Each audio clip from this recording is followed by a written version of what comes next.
take a better, more clear and honest look at war. Everything can heal in that direction. The other point of clarity, and this will be interesting to watch, is clarity within the system of medicine that is very prevalent in the United States and Big Pharma. And these two systems, I think more and more is going to come about because of the misuse of the energies of Western medicine as well as Big Pharma. And I just think even doctors are going to start looking differently. You know, there's a tremendous series that's been out now for many months. I believe now it's even available easily online. I don't know if there's a book on it. I haven't followed it that closely. After I saw the whole deal of it, I kind of put it down. But it's called The Truth About Cancer. And I know that this goes against the traditional thinking, and it's hard for people to accept that maybe by changing your approach to life and your nutrition and trying other modalities, just maybe you can heal without the ghastly, deadly side effects of chemotherapy and radiation. So there's a lot that this Neptune's going to bring to the surface. And one final thing that I believe it will bring is connected with our prisons and prison reform. Thankfully, my own life was not directly touched by someone in prison or had been in prison or has gone to prison. That's a gift. That's a great blessing, and I am so thankful for that. But it didn't make me immune to learning about it and wondering about it and having empathy for not only the conditions, but the reasoning why some people have been imprisoned for the smallest infractions.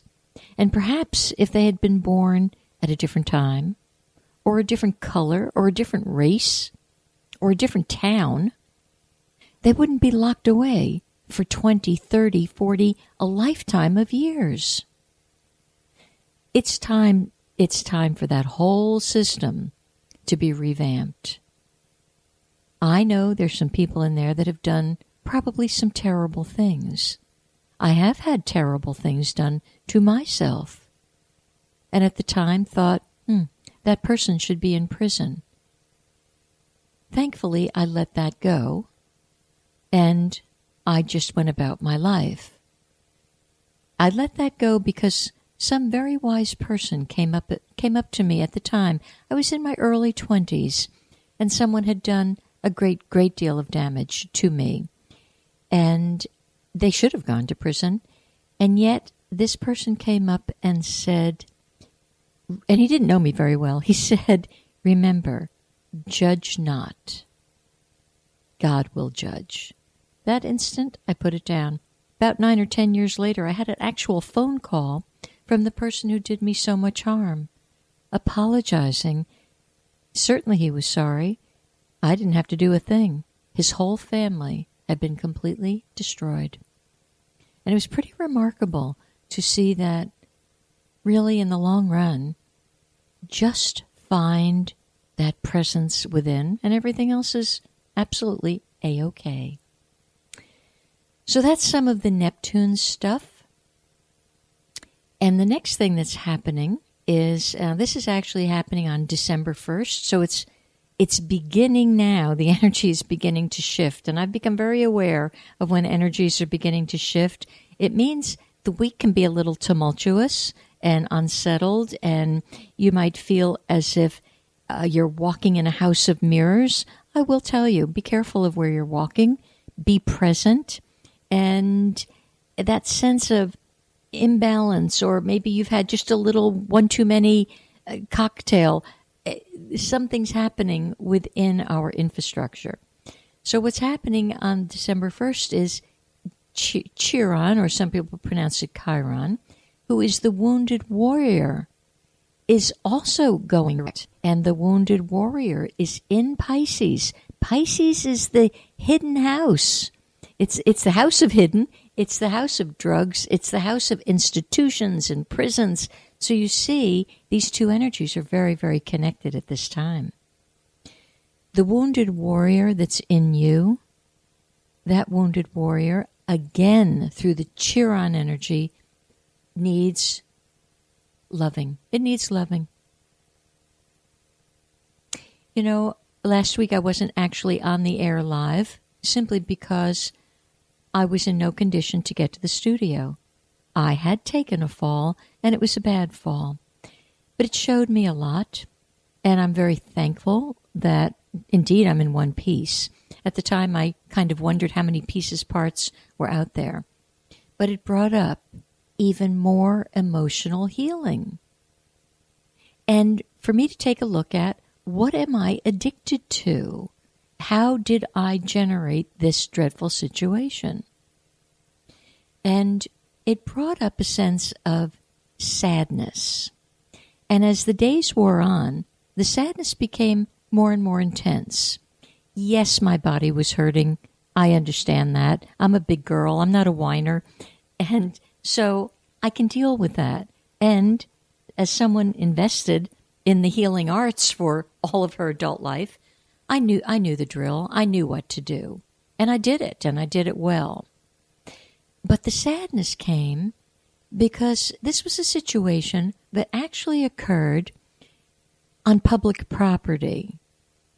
And it occurred at someone's negligence, the school board's negligence. The entire school board did not have proper lighting at a place where I had to pick up a grandchild. And their lack of attention to safety really caused me a big, big problem. And I looked at that, and I have to tell you, at first I was angry.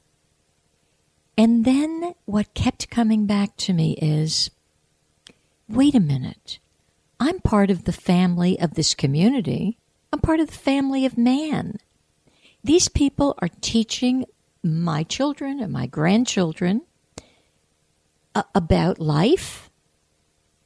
And to this day, 2 weeks later, not one of these people have picked up the phone to simply say, we're thinking of you. Are you okay? Can I bring you a cup of tea? Nothing. What kind of families are we invested in here? What is this? And as my hurt wore on about that situation, I really had to understand that they're doing the best they can. But what further got my goat was they didn't call me.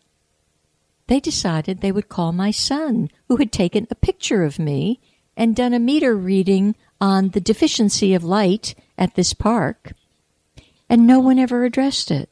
Still. So what I really found most annoying was, okay, my son in his lovely letter had said, I'm the grandmother and his mother. I don't know whether that just didn't register that alone deserved a little respect. But what was really interesting, he actually did get the phone call.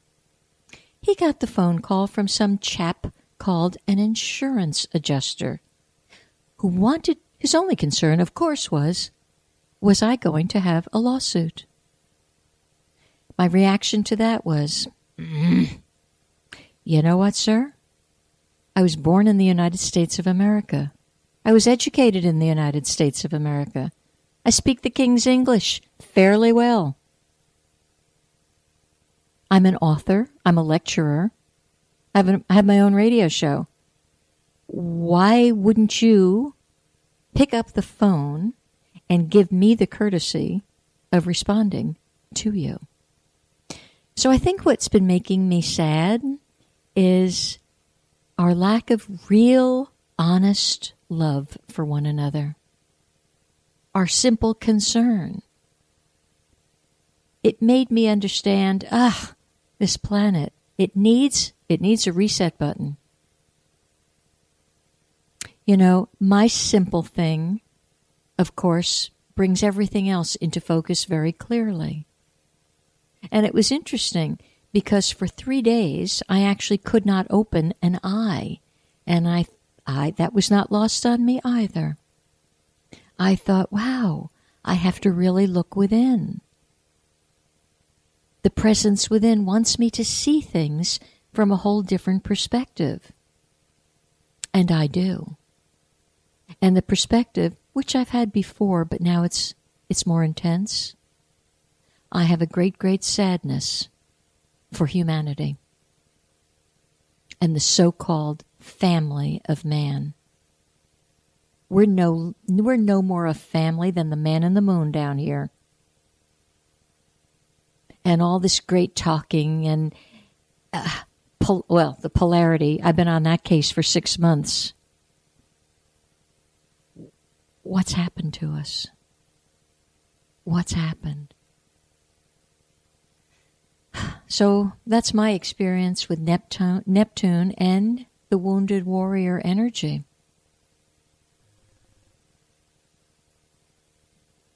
Okay. We've also, something lovely happened yesterday, although I don't think the Neptune energy and the Chiron energy is not lovely. I actually simply believe it's very powerful energy, and it's energy designed to have us take a better look at how are we running things? What are you really seeing? What are you seeing? And how are you embracing it? Or are you running from it? Well, at any rate, yesterday, the 21st, the sun finally came out of Scorpio, where I've been rattling my lips for a month about, the cycle of death and dying and rebirth and transformation. Well, we're now under the sign of Sagittarius. And Sagittarius is kind of like as hopeful and happy as the Scorpio energy is kind of doom and gloom. So the Sagittarius energy really brings in a case of expansiveness, a sense of gratitude for everything you've got. And isn't it interesting that here we are in a few more days going to have the American symbol of thanks, which is Thanksgiving, although that too has been dreadfully commercialized and bastardized, but be that as it may, do your best with coping with it. But in small ways all month, try on gratitude for the simple abundances that you have been given. You have been given the privilege of experiencing a physical reality, which not a lot of beings get to do. You may not like the physical reality, but you're having the experience and it's working through you. Be grateful, as in my case, I'm grateful that 10 days, 14 days after the fact, both my eyes are open and working. I'm grateful that nothing was broken. But these are personal things, but you each have personal things.